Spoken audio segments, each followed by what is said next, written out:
Welcome back to the Scarcity Podcast. This is your host Mike, and this is my co-host Scott. How are you doing today, buddy?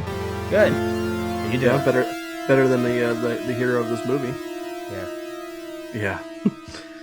Today we are beginning our birthday month, which means that each of us are picking one film that the other hasn't seen, and one that is one of our favorites. And today is the first day is my day. My day, I picked the movie The Collector from 2009. A lot of people might know the co-writer and director, Marcus Dunstan, who was responsible for, I think it might be like Saw 4, Saw 4, 5, and 6, maybe. I don't remember. He's responsible for a couple of the Saw movies, at least directing wise. You can tell. No, he directed 6, I think. He helped write 4, 5, and 6. And he was also going to do a Halloween film that's the script that almost got made, which is Halloween Returns, which was going around for a long time. But that didn't happen. But yeah, this is a more lesser known film as far as not in the horror community. It's a cult favorite for a lot of people. But most people probably would say that they haven't heard of The Collector or seen The Collector, and it's an independent. Would you call this a slasher movie?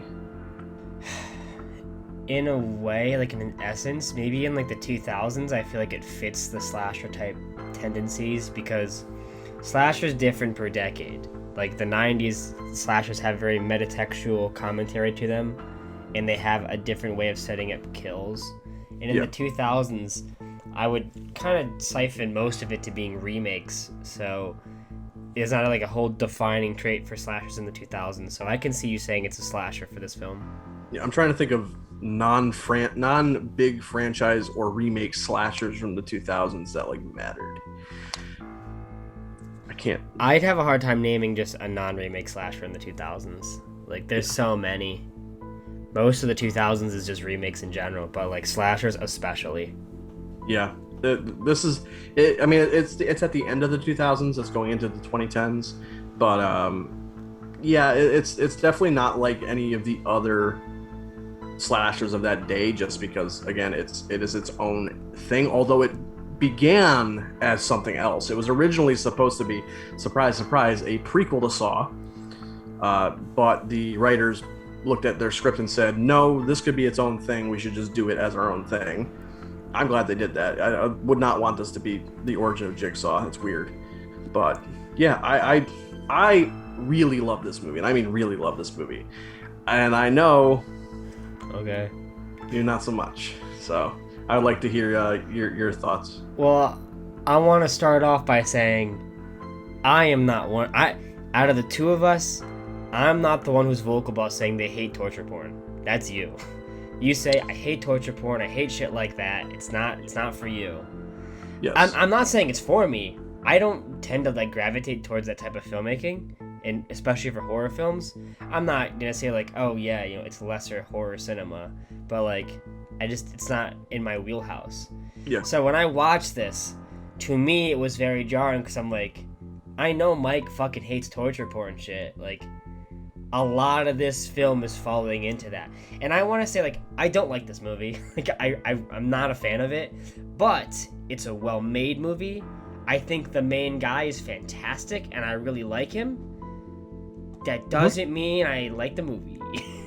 Like, very fair. There's so many reasons to say that, like, I can understand people can, like, really get into it or think, like, I have fun with it. And, like, for the 2000s especially, like, it's kind of like a diamond in the rough. But for me, there's way too much rough to get that diamond out of there, and I have a lot of things that are just minor gripes or just annoyances or just things that just push me out of being invested in the film. So, is one of the big points of contention for this movie for you the level of violence? No. Or not, I shouldn't say level of violence, the context of the violence, or at least the specific acts that are being performed. No, I mean, like, not a lot of these kills happen, like, you're not being shown a lot of it. I can think of, I know how the shitty douchebag guy dies. I know how one of the daughters dies. Like you see those things happen. I mean, you hear the screaming of the wife. You don't really see it happen. You don't see the husband die. You know, a lot of these things you aren't being seen, but you know what happens.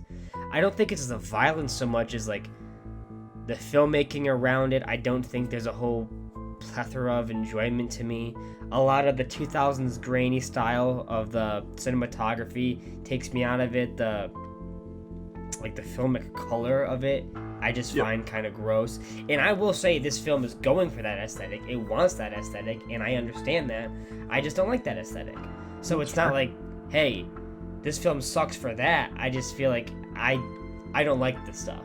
And that's not even just this film. A lot of 2000s horror films especially do that shit. Or just even 2000 films. Like fucking Ryan Reynolds' Buried has like the same type of like filmic color to it, where everything feels like super grainy and like weird saturation issues. And it kind of makes it tough for me to feel like, hey, this is fun to watch. Yeah, I'm not gonna lie. When I started the film, and particularly when I got to the opening credits, hate the music. I love the opening credits and I love the music for it, but from the visuals themselves, I'm like, oh no, I think I picked the movie that's gonna annoy Scott visually. Yeah. I love the way that this movie looks. I love the way I like the way that it's colored, because it really just leads into this seedy, nightmarish vision of the collector and his world, and how everything in this world pretty much is dangerous, especially if it's not daylight, because the daylight scenes they have this kind of calming, warm quality to them that is very, very stark against the rest of the film. And I think that I like the way that kind of just makes an impact, and also like the way that it endears you to all the characters. But I particularly like a lot of the cinematography within the house, especially showing, you know, the bird's eye view of Arkin and the collector outwitting each other, the cat and mouse game that they play there. I think it's a well edited film, especially in those kinds of sequences where the collector is tearing through the house looking for Arkin and, you know, the daughter, the little girl. I find all that, and the way it's edited to give it this relentless pace that just doesn't stop after a certain point, because I think once he gets to the house, it's pretty much supposed to be real time, because he only has like an hour and a half or so, not even an hour and a half. Got an hour left.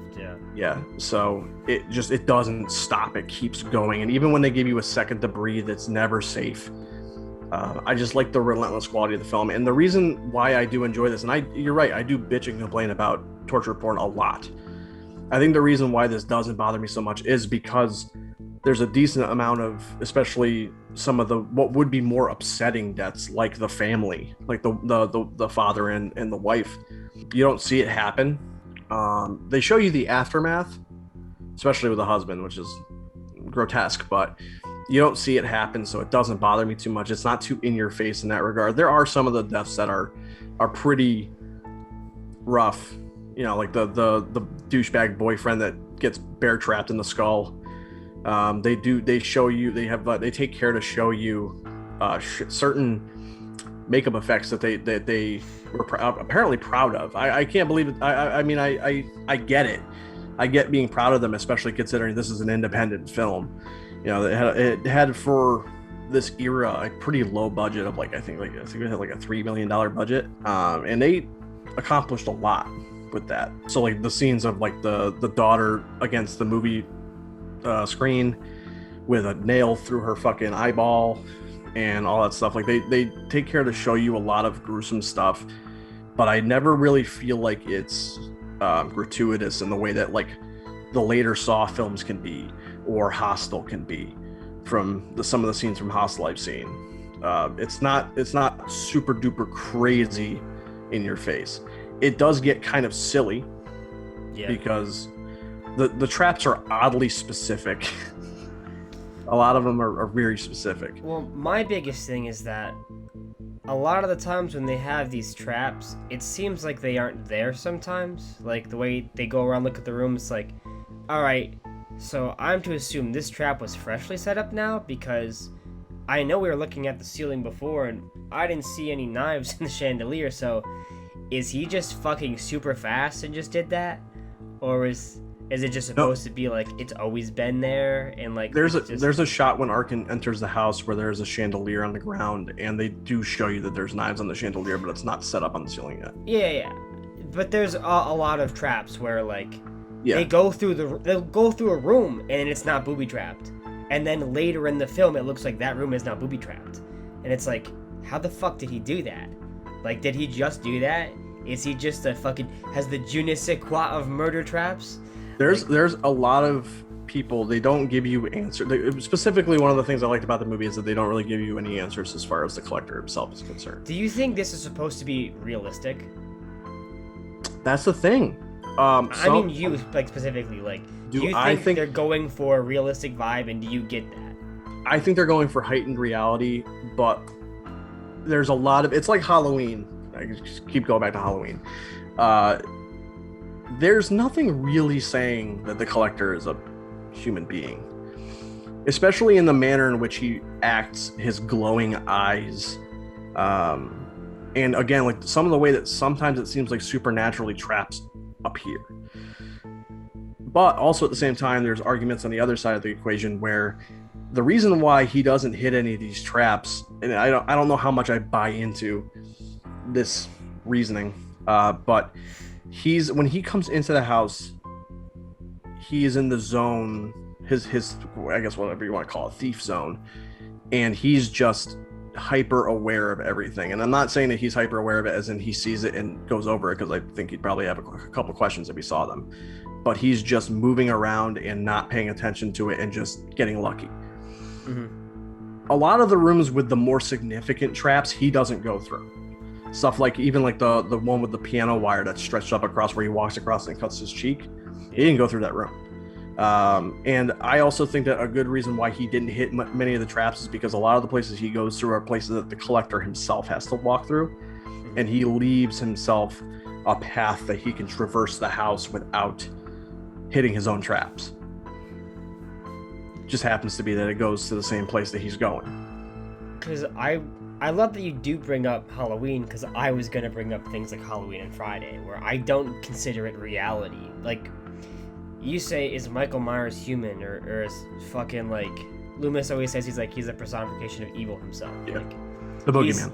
He's not fucking human to me. When I look at Michael Myers, it's like, you can't conceive him being a human because of the things that happen in the film. That's cool. I don't want to know what the fuck he is, but I know he's not human. So I have a lot of credence to say, this isn't supposed to be real. Just leave it alone. Same with Friday. It's like, this kid drowned and he came back as like a fucking giant monstrosity, fucking human being with deformities. That's not a human being. Like, that's a fucking roided out hillbilly monster. Yeah. With the collector, I always felt like they're trying to put this in more of a sense of reality. So when he's doing shit and like he's getting his ass fucking beat, it's like, dude, that guy looks like he's 5'5" and 150 pounds. Like, he would fucking shatter. And like, if it is supposed to be reality, I don't know how the guy is getting the fuck back up a lot of the times. Especially with the end booby trap where it's like, oh, those knives clearly fall on him and make some fucking serious damage. You see him wiggle out of it, I'm like, yeah, I don't care if you wiggle out of it. Like, you have internal injuries, man. You aren't fucking going anywhere.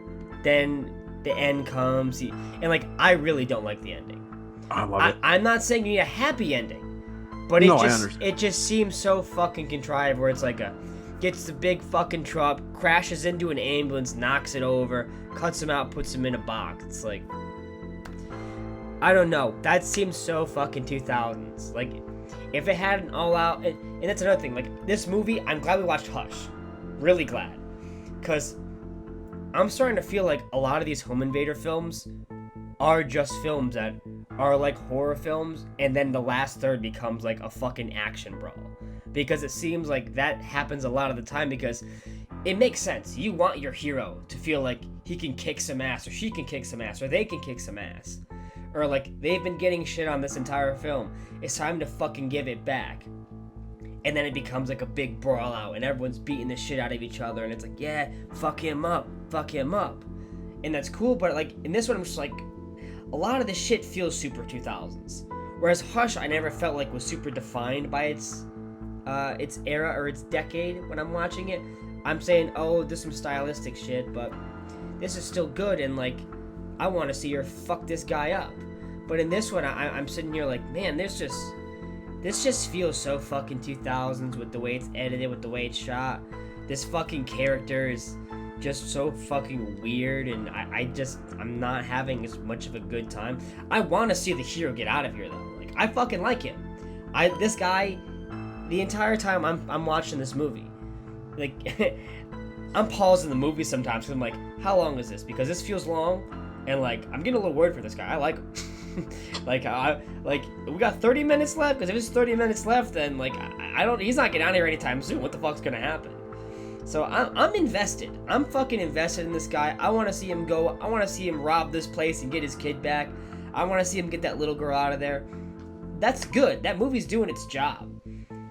But with the Collector, they want it to be a series. You could tell with the way it's like, oh, this could be like an icon. I don't want to see him come back. Like, I really wanted this guy to fucking die.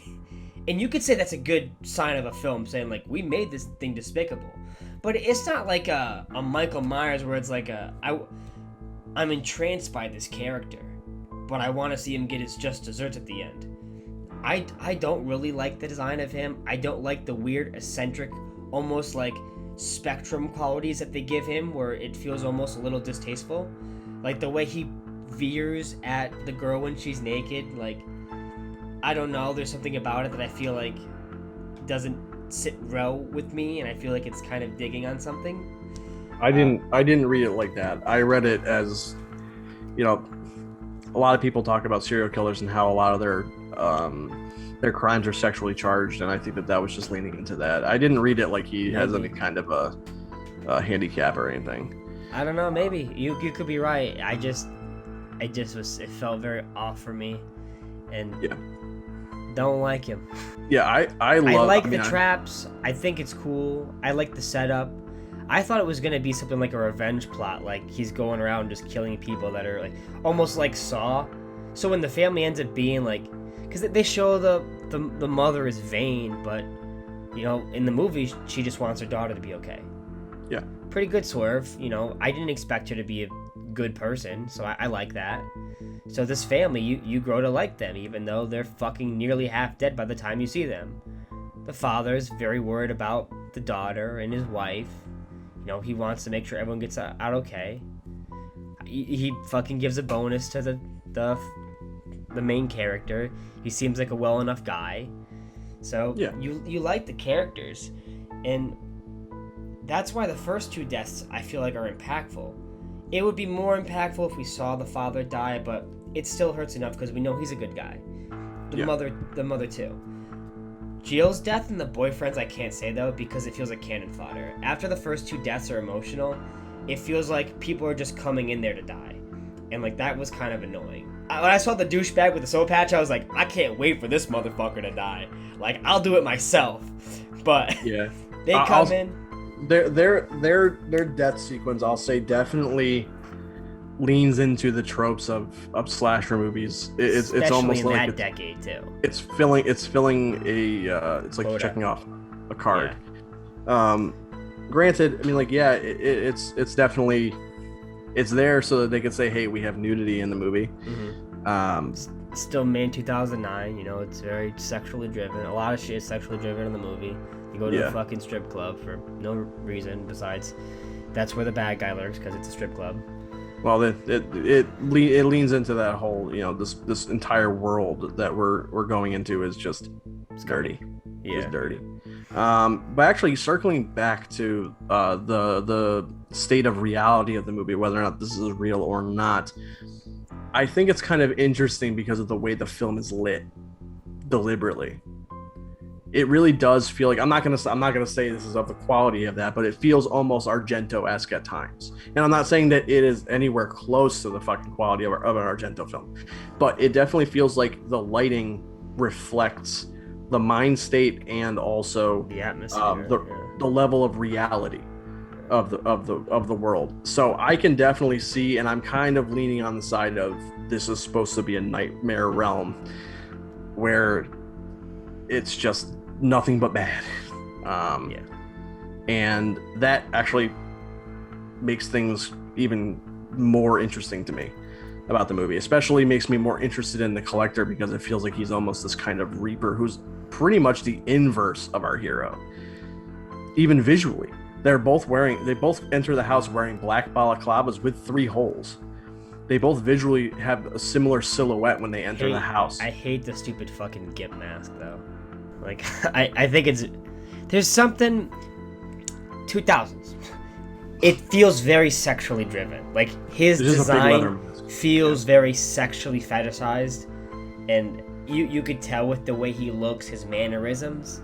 And if they're going for that, that's fine. But like, it's eerie, it's creepy. It's supposed to be. It is. Yeah. It's not. I can't say like there's some weird sex shit in the movie. -1 star. Like. Yeah. No, I get that. I didn't even personally make a connection between his mask and kind of like a gimpy suit. Yeah, I mean, I get it. Yeah. That makes sense. That's why I find the scene with. Well, I don't know if you know this, but the girl is played by the young girl from The Nanny, like the little girl. I was trying to figure out where I've seen her. I'm watching. I'm like, is that the fucking daughter from The Nanny? Yeah, I was trying to figure out where I saw her from. I looked up, like, yeah, like, because obviously I've seen the movie before, but like I've seen a shit ton of more movies since I've seen this movie for the first time, and I played this back and I'm like, why does she look so fucking familiar? That's why when he's watching her and he's got the fucking gimp mask and he's like moving, it makes it more uncomfortable for you. That's why I feel like it's like, I don't know, he's very like sexually driven in the act, but it seems like he's very much doesn't like, I don't know, it's just very iffy to me. I don't like it, but like that's something that happens in a lot of those type of films at that decade. Yeah, for me that doesn't to me the whole his getup, especially with the way that it brings you to his eyes, it really maximizes those glowing eyes, which is another otherworldly quality to the collector. That it's like a dog when you take a photo at night. Yeah, it's again like it makes sense too in the context of like he's hunting people and you know he's going after people like a dog. He uses a dog. Fucking you want to talk about 2 scenes in the movie that you actually I'm gonna start saying something about the movie that I don't like, okay? Because we brought up the dog. I can handle pretty much any level of violence in movies. I mean I may or may not like it, but I can handle it.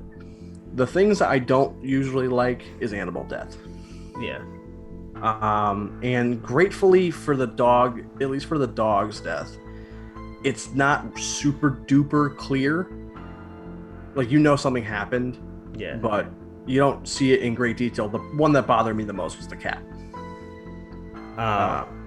It was just one of those things where it's just like, did we really need to? It's because they set up that the girl likes the cat and all that stuff at the beginning. And it's just like, did we really need to see that, especially to that level of detail? Because it was pretty fucking graphic. They ripped the cat's skin off and then he gets his fucking head chopped off. Yeah, it's that to me, of all the things violence wise in the movie, I can stomach all of it. Yeah. That annoyed me that was in the movie. That didn't have to be there. And it's very stark compared to the dog. And like, I'll say this much: you're gonna kill a dog in a movie, I'm not gonna like it. But if there's any way to make me okay with it, you have the dog chasing a small child. Yeah. Then you're kind of like, I don't want to kill a dog, but like, I don't want to see a child die. Yeah, it's like. And if the dog is associated to that fucking gimpy pervert, I kind of don't mind if this dog kind of isn't around here. Yeah, I don't like seeing a dog die. I can stomach that more. Yeah. Because of the context of the situation. But god damn it, that cat really it's one of those things where it's like it's there just to be there. Burning in like acid beforehand too.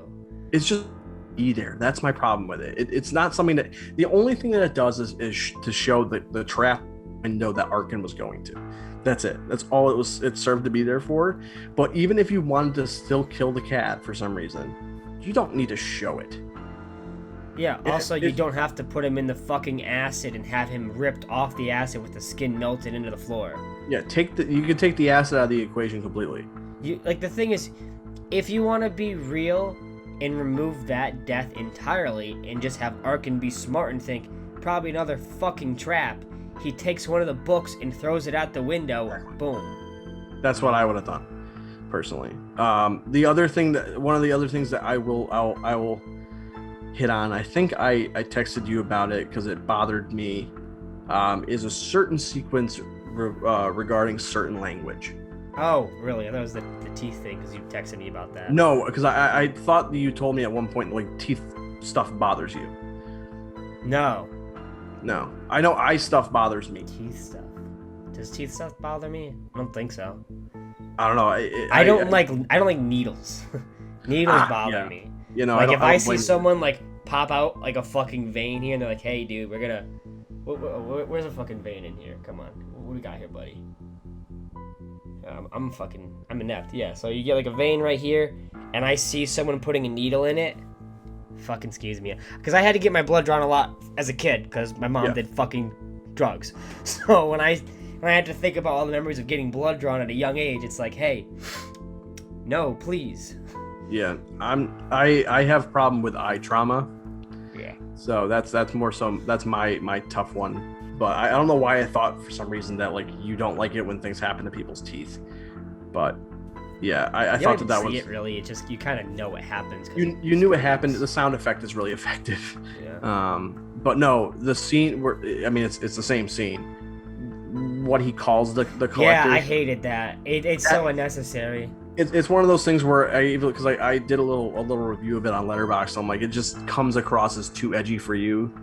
Like it just seems like it's just like, oh, it's the 2000s. This is a badass thing to say to another person. Let me call him the other F word and a bitch, and then put the two together in the next sentence, which was super cringy. Like, as time goes on, we are starting to evaluate humor in a different way, in a different manner.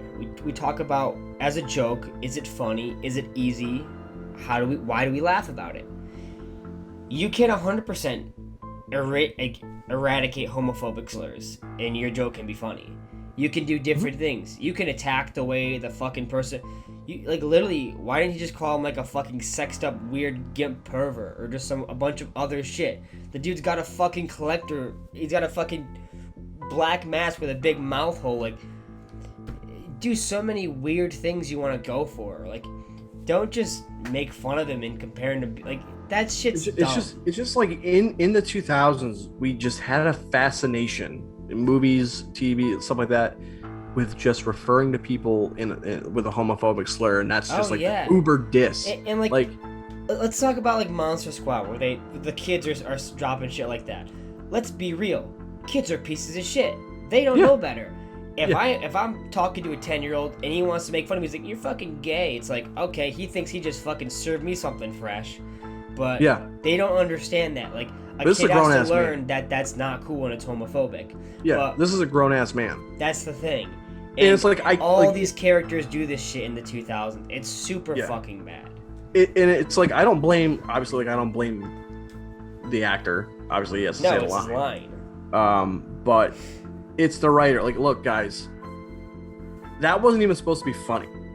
Like, it's not supposed to be like, it's not like, hey, haha, I called him the other F word, bro. It's really funny, right? No, it's supposed to be badass. It is the furthest thing from badass. It is the exact opposite of badass. It's like, oh, look how strong our hero is. He's taunting the collector, which is fine. Taunting the collector's fine. Using that kind of language, it's like, I don't usually get all up in arms about stuff like this. It's just, it just comes across as just like unnecessary. It's just stupid. There's so many like easy targets too that like, call him Gimpy, bro. I don't like there's so many easy targets where it's like, okay, like, it's not super creative, but it's like, look at shit like even Predator, like when Jesse Ventura says like limp dick F word, it's like, call him limp dick. Just do shit like that. Just call him small penis. Yeah, it's every fucking joke we've all heard before, but like, you know, I don't think the small penis brigade is gonna be saying, I happen to have a cock that is 2.5 inches, and I am insulted by this line. No one, like... Yeah. Like... I'm not usually one to get all up in arms about things that like... But it's needless. Like, yeah, that's the shit. Like, if it's a fucking stupid joke, like in Bill and Ted, where the two best friends hug and they go, ho, and they call each other gay, it's like... They're stupid teenagers and they're being stupid. Whatever. I'm not saying I like it, but, like, it's a lot more passé than, like, literally bullying the dude that's enchaining you and goading him by saying some shit. It's like... Because it's like trying to say, what's the meanest thing I can say to this person to get his attention? That's what he's trying to do. Yeah. And if that's the fucking meanest thing, that's kind of fucked up, dude. Yeah, and like in another situation, I could get behind him saying like, "I am just gonna say the worst." It's like American Werewolf in London, when he's just trying to say the worst thing to the cop that he possibly can. Yeah. Like in that situation, like it's still not okay, but I can kind of put that aside. Yeah, but he also said that one time, and then said other obscenities. This guy said it like multiple times. He called him it multiple times, and then combined two different terms to make it even more cringy. Yeah. Like, this isn't even a problem of this movie. It is more so a problem of the decade. Yes. Like, I hate that shit. It's one of those. It doesn't tank the movie for me because I still adore this movie, and I know like that didn't move the needle for you one way or the other. It was far from the worst thing in the movie for you, I'm sure. No. But I really didn't like it though. But yeah, it definitely that got on my nerves. It's just like because I totally forgot about that. I totally forgot that happened, and when it happened, I'm just like, ooh, no, why? Like, what the fuck does that accomplish as far as from a writing perspective? Why did you look at this? Did you look at this line of dialogue and say, yeah, this is a sick burn, bro? It's like, no, it's not. Like that's just it's childish. It's just childish. That's my problem with it. And to me, like the rest of the movie is so there's not like a ton of dialogue, especially after he gets to the house, so it really doesn't matter that much. But the rest of it is to me so confidently well written, at least in my opinion, that when that scene happens, it sticks out like a sore thumb. The only other scene in the movie I can say is probably kind of a little bit on the cringy side is maybe when his partner calls him motherfucker in the car. Just the delivery is rough. The dialogue there just feels like it's just some fucking like cheesy. It's just like, tough guy. Movie. It's just like, tough guy. Like, it's my last job. I'm getting out of it. Motherfucker, now you think you got hot shit, and it's like, oh, let's burn his hand. It's like, am I watching like an actual movie right now, or like is this like a fucking CW TV show? Like, yeah, most of that I didn't mind, but the whole I can't remember what the whole line was, but when he calls him motherfucker, I'm like, that just the delivery of that was rough. Even that I can say like that's not that bad. No, but when you get to this in the movie, it's just super childish in comparison to a lot of the rest of it. I mean, like they do a really good job of drawing good characters in this movie, especially the main guy. They do a really good job. They do a good job for most of the family. I don't think they do for like Jill. She's just the rebellious daughter. Yeah. And that's why like I really hate the fact that she dies so fast.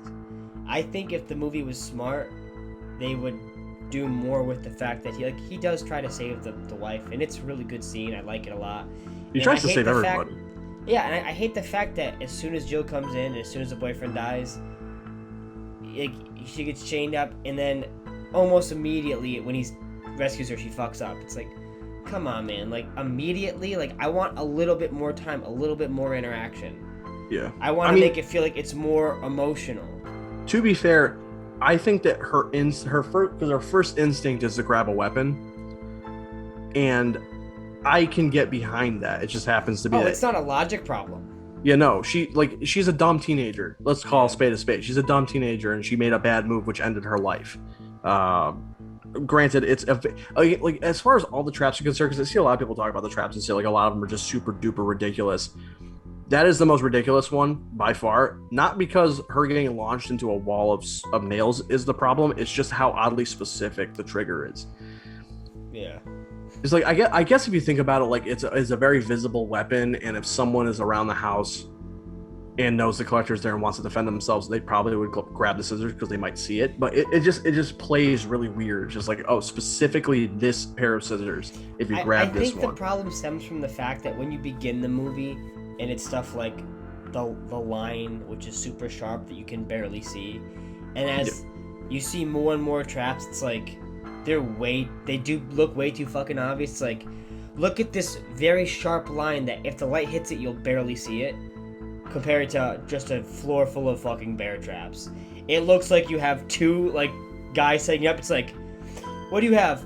Well, I have this intricate design that, like, if only the clearest of eyes can see it under a crystal light, maybe it might pick up. What did you do? We put the bear trap here, so I put 5, maybe 7 now. I don't know. 25. 25. Like, you know, like, it's like there's two guys setting these traps up. Like, I get that, but also, like, at least from his perspective, like, I can get why he missed all the obvious traps because they were all in rooms that he wasn't going through. Like, even like the ones like the nails on the stairs. Yeah. I got confused there for a second because I'm like, well, he just walked up and down the stairs. There's 2 stairs. There's 2 different stairwells. Yeah. At first I was just like, wait a second. I was at first too, but then they addressed later in the fact there's another staircase. Like, okay. Yeah, they establish geography as the film goes on, and once you another thing. I like the angles too about them entering doors like parallel. So cool. I love it. I love the way that that's all shot. Because it really does it shows you how close they are to each other. Because a lot of people, they would just do like cuts back and forth between them in places that the other person was just at. But when you see them both on screen together at the same time, it makes it way more tense. And I think that's like my favorite part about the film is just how tense it is. At least for me, like from the beginning of the sequence where he is entering the house to the end of the film, it is just relentless for me. I just fucking love all that shit. I also love, like I said earlier, like the Collector is the inverse of Arkin in visual silhouette and even just in morals, because, you know, the whole situation with the Collector, he's there as this completely apathetic, you know, sadistic madman who is just there to inflict pain on people. And he only, like, Arkin is there. The only thing Arkin's doing there, despite the fact that he is doing something that is wrong to another person, in the end, all he's trying to do is help people. Yeah. The entire way, no matter which way you cut it, he's trying to help people. So he's doing the exact opposite that the Collectors. I mean, like, the biggest thing that I like about the film is they never try to address the fact that he was trying to steal from them, because that would just plummet the fucking story immediately. It wouldn't make sense though in that situation. That's the thing though, but like, you know, some folks would do shit like that. It's like, what are we even doing here? Like, they don't bother. It's like, I'm clearly going to die, sir. Get my gun. Like, yeah, like they're not thinking about that. Yeah, I'm just glad they don't bother to try to do that. Like, Madeline Zima's character says at first, like, what are you even doing here? It's like, just shut the fuck up. Like, I gotta get you out of this barbed wire. Like, yeah, like that's all the shit you need. Like, literally, it's not fucking important, is it? Yeah, and she doesn't press him on it. She asks him the question once. He says, hey, we just got to figure out how to get the fuck out of here. And she just shuts up about it after that. So it wouldn't make sense if the father stopped her and says, what are you doing in my house? He's going to be sitting there like, hey, it's somebody who could possibly help me. Why does it matter? Like, I do like the first introduction is he's all beat to shit and he goes, why are you doing this? And it's like, he's like, I don't know what the fuck's going on here. I'm not doing shit to you. Yeah, and he's like, he's not talking. He can't see Arkin at that point. Yeah. So he's saying that to the Collector wherever the Collector... wait, no, he's looking at Arkin directly. He's looking at him, but he's got blood in his eyes. Oh, really? I thought he was saying to Arkin, like, why are you doing... Like, because he stops and he shakes his head and looks at him, I thought. No, he has the blood in his eyes. He can't see Arkin. Because when he comes downstairs to get him, he doesn't acknowledge that he saw him, and he's just like, oh my god, you're here, help me. So it's like, why would he say, why are you doing this to him, and then say, help me? He doesn't... I thought it didn't matter, because when he comes out, he's like, I'm not with that fucking guy. I don't know what the fuck's going on in here. So, like, he wouldn't have to ask him anything, because Arkin, when he comes down the second time, immediately says, like, listen, I don't know what the fuck's going on in here. I'll get you out of here. This is fucking wild. So it kind of, like, erases the fact of asking any questions, because he's like, well, I have potato feet, so help me, sir. You know, I didn't register, at least the way that it looked on screen to me was he didn't see Arkin. It looked like he had blood in his eyes, and he was saying it to the void, at least to me. Either way, even if he did or didn't, the scene still fundamentally works both ways, which is a testament to the way it's filmed. I think that the film does a great job of setting things up, having things very well paced, and you grow to get attached to the story and characters. It's just there's so much shit that, like, because of when it came out, just takes me out of it. I don't like the Collector. It's not a character I want to see return, but I want to see fucking die. So if it was a finale where he fucking dies, maybe it's not a sweet fairy tale ending, but, like, I don't want to see him do this to more people, really. Like, I don't find that interesting. But I would love to see this guy beat the fuck out of him. I know there's a sequel, and I know that the lead is in that film. There's a sequel, and then there was supposed to be a third one, which they started filming last year. Mm-hmm. It was supposed to come out this year. So but you've seen the sequel? Yep. Okay, so the lead, he's in it. He's the main character still. He's still the main character. Okay. Yep. The whole is enticing in a way because I want to see him fucking murder this guy. So but if there's gonna be a third one, then that kind of just makes me not want to see it. I don't remember how the second one ended because I saw it when it came out and it was like 2012. But the whole idea of the second film, it's part the of the alien collection, right? It's the aliens to Alien. He basically, someone's daughter gets kidnapped by the Collector, as usual. Arkin had escaped, and he knows about the Collector's lair. So they hire him to lead a team in to get the daughter back. Really? So, that's the way the sequel picks up? It's aliens to Alien. Oh, I kind of find that a little anticlimactic. And Arkin himself is like way more charismatic. Really? Yeah, like he's because he escaped, he's like, I can fucking take you, man. I beat you once, I'll beat you again. Do you see him escape in the movie for the first time? I can't remember. I haven't seen it. That's kind of the thing that I find anticlimactic, because, like, I'm gonna be honest, I wouldn't watch this movie again. But the idea of seeing him get out of that lair and then just fucking getting just desserts is fucking cool. So, like, maybe I'd watch the sequel if it sounds more beneficial to me. Yeah. But if I don't see him escape the lair, that kind of would suck. Yeah, I was gonna double feature it last night so I could kind of talk about it today, but I couldn't. I didn't have time. But I just remember they might show it. I can't remember though. That's an interesting idea, I think. I just know that they show up. To me, almost, because I watched a video essay yesterday about the Collector and Collection. One of the things I didn't remember about the Collection is apparently they do explain the Collector. Okay. So it does that thing that slasher sequels probably just shouldn't do. Unmystify the mystic. Yeah, and I know what they tell, and I don't remember it being that interesting. But is it like a fucking Rob Zombie type thing? No, not that stupid. Okay. His dad was a taxidermist. Okay. So it's an Ed Gein type of thing?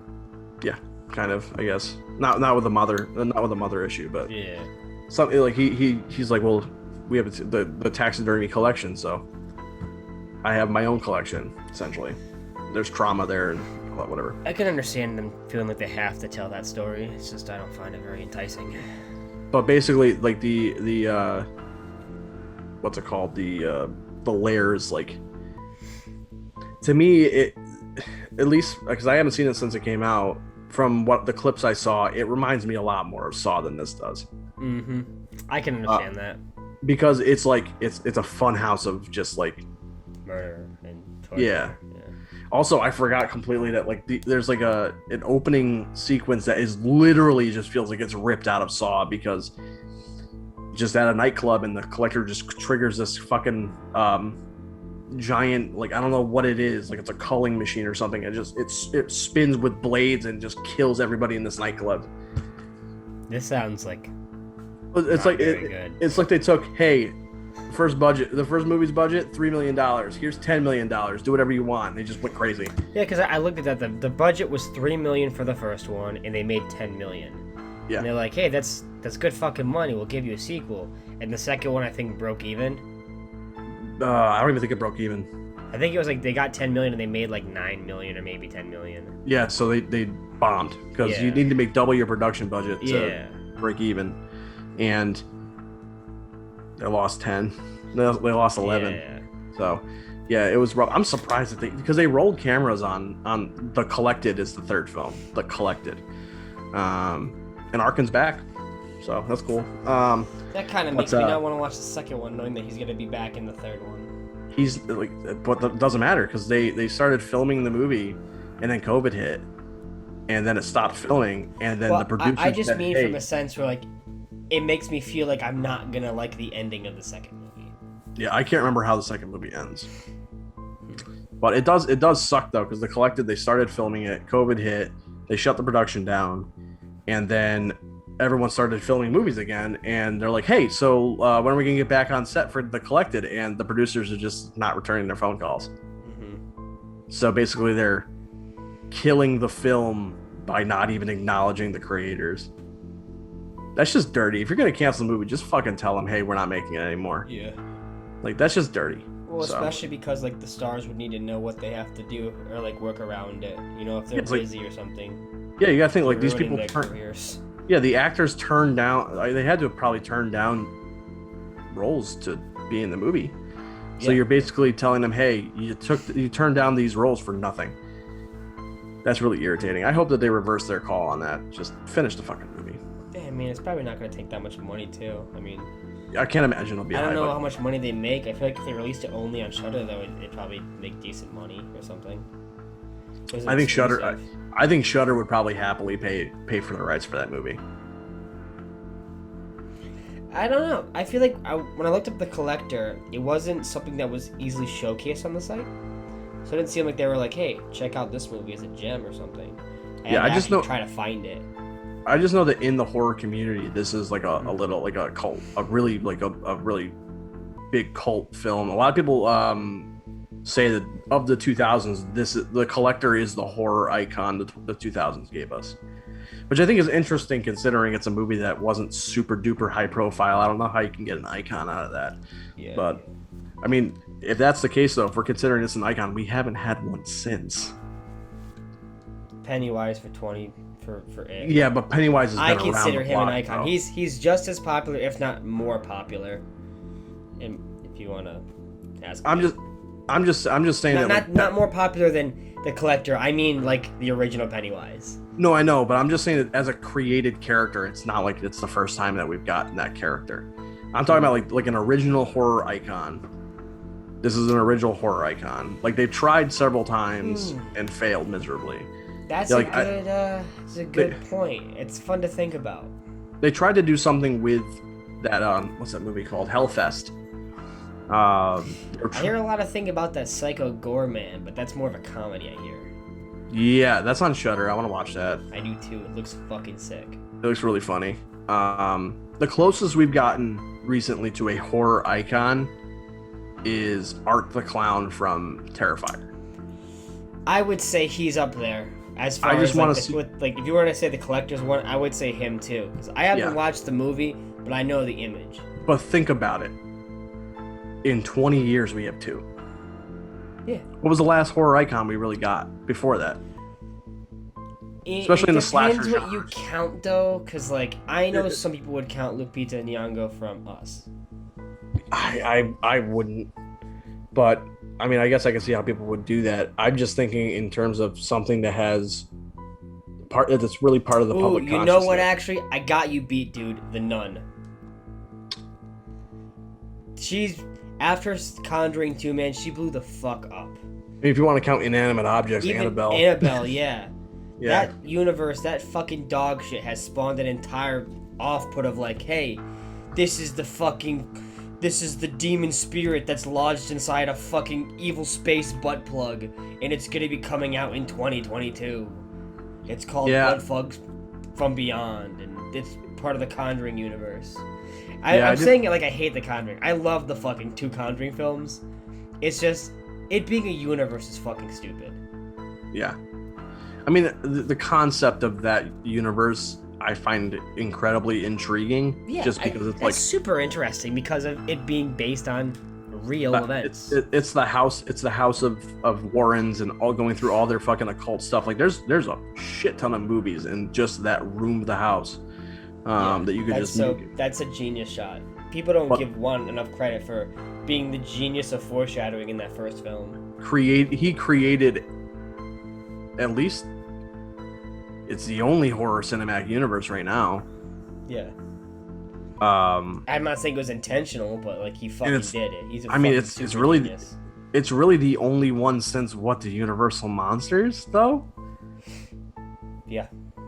Like, I mean, I'm not gonna say that Freddy versus Jason means Freddy and Jason exist in the same universe, because I'm not gonna. Jason can't. It doesn't compute the rest of the timelines.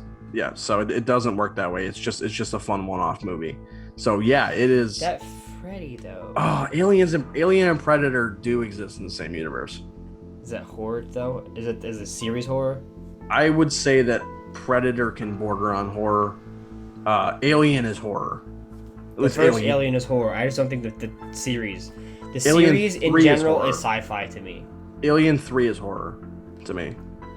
And Alien Covenant's horror. Okay. But Prometheus is straight sci-fi. Yeah, Prometheus is not horror. Aliens is an action film. Yeah, and Alien Resurrection is a fucking shitty action film. Yeah, no, but even then, like, The Nun is kind of a weird. What's the term? Like, she's an icon for sure, but like she had such a short-lived existence. Like, you still see people talk about The Nun and all that stuff, but once her movie came out, she kind of just came and went. Of like the horror of the Conjuring universe, the only Annabelle's the only one to get a franchise. I think the image of the Nun is more popular, though. I also hear The Nun is horrible, so yeah, it's probably a reason why I don't want to watch it. I just like Conjuring too. Yeah, I feel like The Nun is, I guess it's a horror icon, but if you really think about it, she is favored more as an image than as a character. I would argue that so are a lot of horror icons, though. Like, yeah, I think some icons are just, they look better than they really are. Yeah, but I would still argue that, like, especially characters like Michael Myers, Jason and Freddy, maybe more so. Yeah, no, like they have a certain personality to them. Yes. And the reason why the movies keep coming out is because people keep coming back to see them. Whereas The Nun came out, and as soon as it came out and made its money, it faded into obscurity. Like, not obscurity, obviously people still talk about the Conjuring universe and The Nun, but it's something that even the studio itself, it made good money, had no interest in making another one of. That's my thing, though. If they did make another one, I think people would still see it. Maybe. I mean, I would say Annabelle would have no fucking longevity to it. It is stupid, but they made a second one, and now they made another one, and the second one was good. So yeah. See, the coolest thing about icons is that you don't get to pick them. The society in general gets to pick them, no matter how good or bad they are. There are characters that are dog shit that people just latch onto, or there's characters that don't do a lot. Let's say characters that are dog shit, but just people fucking latch onto. The Nun, it's not a fucking character, it's just an entity, but people latch onto it from the image. There's characters that don't do a whole lot, but they're cool and they have a neat design. There's characters like Sam in Trick or Treat. He's an icon. He doesn't do much in the movie at all. He's barely really there. He just links every segment together. But when you see him, he looks awesome. It's a great design. And then there's characters that look fucking awesome, but the movie's dog shit, like the Djinn from Wishmaster. He looks fucking amazing. The movie fucking sucks and no one cares about it, but it's like, hey dude, the Djinn looks pretty fucking sick, right? I mean, don't watch the movie, but like, is that not some sick makeup? That's the coolest thing about icons, is that like, you just don't get to pick it. There's different things that qualify it, but there's always something that keeps it coming back, whether it's image, story, character, as long as there's some sort of interest. Ooh, now that I think about it though, within the 2000s we had The Collector, and then 2010s we got Art the Clown. Mm-hmm. Actually, because I would make the argument that The Collector is obscure enough that I can't call him an icon. I had never heard of him before the film. Yeah, so like I love The Collector, and I think he could be a really cool franchise character that would have an interesting, you could create an interesting mythos behind that character that you could follow for multiple movies. But it wasn't a movie that was really in the public consciousness the way that they wanted it to be. the way that Saw was. That's a horror icon of the 2000s. Jigsaw. It's either Jigsaw or the Creeper from Jeepers Creepers, which I still haven't seen. And I would say never Sam is a pretty popular icon, but for very different meaning. Sam is too, but the thing, and also, if I said you fucking smacked me in the face, say, listen, bitch, horror icon 2000, fucking got puppet, don't hit me. Like, I'm gonna say Jigsaw. Yeah, I would say that of the 2000s, the horror icon is Jigsaw. The problem with Jigsaw though is it's like Ghostface. It's like there's multiple Jigsaws. Like which it's obviously Tobin Bell's Jigsaw. But it's the main Jigsaw. It's the puppet anyways. The puppet itself, but it's the puppet. But the puppet's voice. A lot of people when you say Saw, think of the first thing that you think of when you think of Saw. They say you want to play a game. Yeah. And it's Tobin Bell's voice. Let's play a game. I can't remember, man. I haven't seen Saw in so long. I think it's do you want to play a game or let's play a game. No, I think it's do you want to play a game. But it's like I think it's like one of the first things that's in the trailer, for fuck's sake. But it is iconic at this point. For better or for worse, Saw is the 2000s iconic franchise. That is not a remake. Well, I mean, you wouldn't have The Collector without Saw. No, it wouldn't exist. I mean, again, it was created to be a prequel for Saw. And then they decided, no, this is cool enough on its own. Let's make our own movie with this. Would you consider the fucking thing from Hatchet as an icon? Oh, Victor Crowley? Yeah. He's got multiple films. He does. He has 4 movies. That's the thing. Like, if you say you have sequels, I feel like it's kind of hard to deny it being an icon. Like, The Collector was going to get a 3rd film, and it got a 2nd one. Like, if you ask me, like, that falls into a somewhat icon status. I mean, I still have to question the motive behind making another movie, though. Like, I gotta ask, like, The Collector didn't make a shit ton of money. It did fine, and The Collector bombed, and they still wanted to make a 3rd movie. That's my question is what's the rationale behind that? But I would still say, like, yeah, he has a sequel, but like if you go up to a person on the street and say, do you know who The Collector is? I think most people are gonna say no. I'll say this much. Regardless of if it's an icon or not, and I don't like the movie. There's a lot of shit that I think is dumb or it's very of its time, and that takes me out of it. We do need more icons, and I think it's a series that people can latch onto or can like. This does fall in the realm of horror that doesn't interest me. Just how it is. Like, yeah. I will say, verbatim, when I texted you, I said, I can't believe you made me watch this fucking movie. No, you said, I hate that you made me watch this. Oh, okay, I hate that you... Because I hate that you made me watch it. Like, it was like, oh yeah, it's for the thing. It's like, I have to finish this. Because it's not for me. It's like, it's not a bad movie. It's not, like, fucking poorly made. It's not some dog shit. It's not like I wasn't invested. It's like I don't like the main character. I like all these things. But it's not for me. And that's all there is to it. But it's for somebody, and people deserve more movies like this that they can feel like, okay, this is pretty sick. It's not fucking hurting anybody. As long as you keep out the homophobic slurs, keep it coming.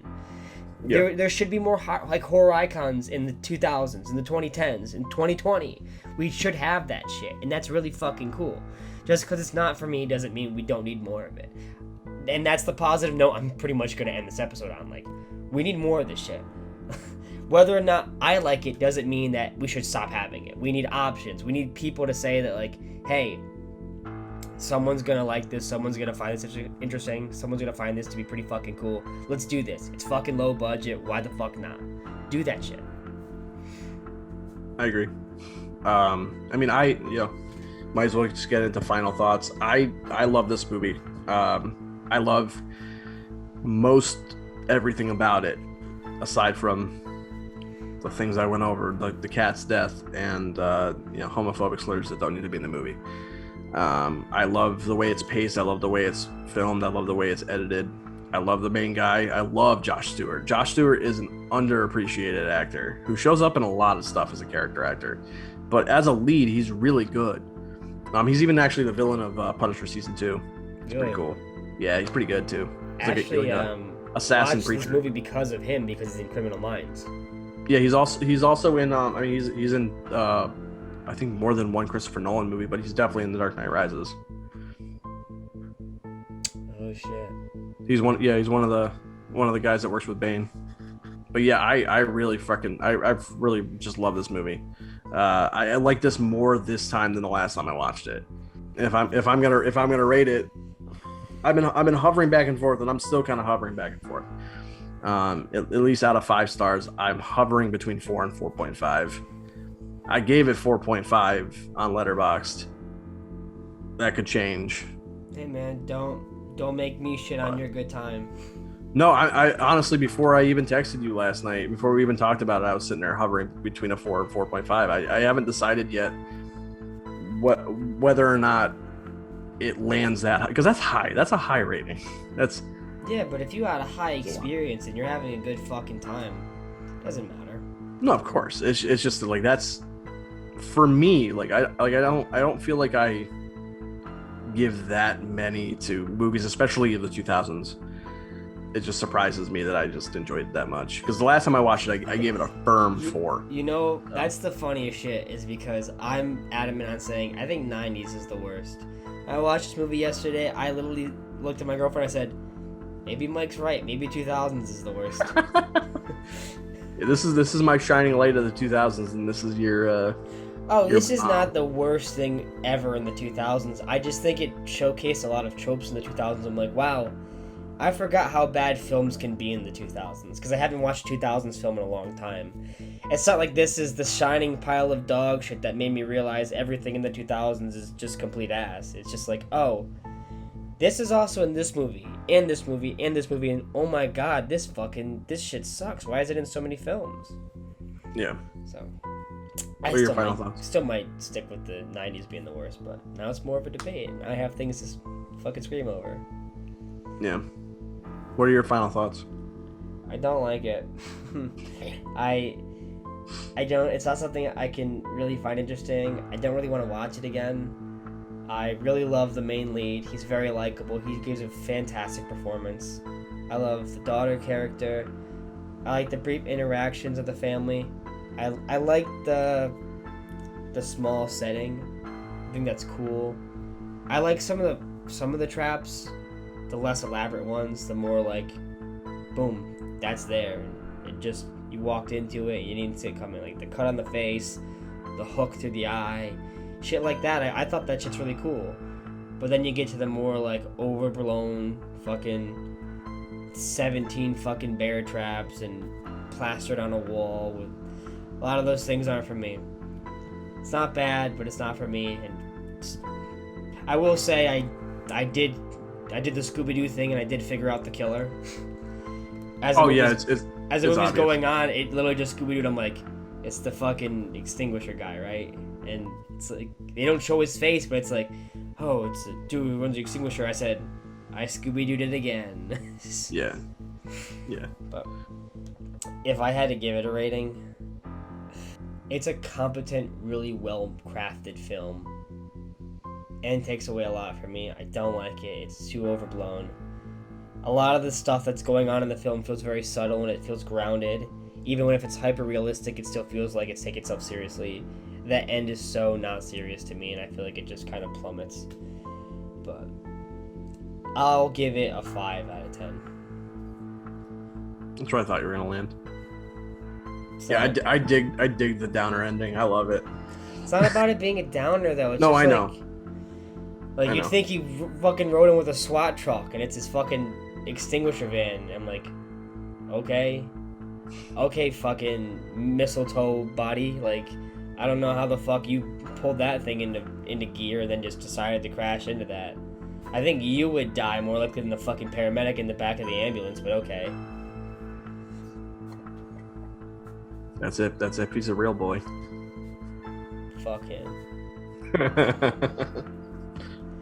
Gimpy long stockings.